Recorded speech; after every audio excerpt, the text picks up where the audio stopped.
سعادت میسر نہیں الا ماشاءاللہ۔ میرے آقا کریم صلی اللہ علیہ وآلہ وسلم کا پیار کرنے والے ہو، یہ اللہ کا کلام ایک زمانہ ہو سی صبح تہجد میرے لوگ اٹھتے سن، اٹھ کے جناب والا نماز پڑھ کے اللہ دے کلام کی تلاوت کرتے سن۔ ہن زمانہ ہو آیا کہ جناب جدو بندہ اٹھے سرانے دے نال بیٹھ ہوئے جو اللہ دا کلام کھولن دی بجائے فیس بک نو کھولدا ہے،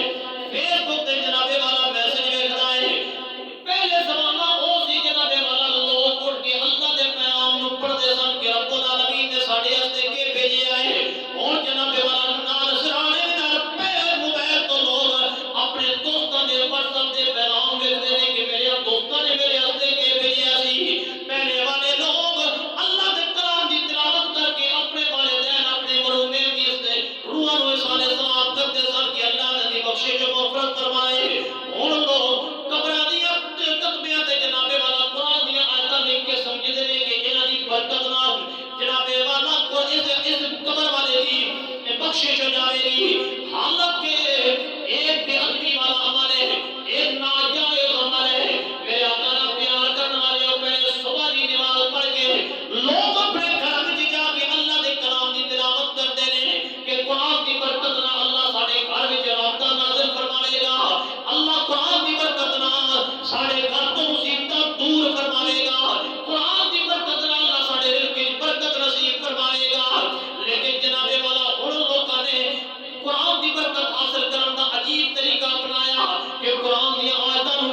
کمزور ہو جائے گی، ساری عزت خراب ہو جائے گی، لیکن تسی جان دے نہیں ہو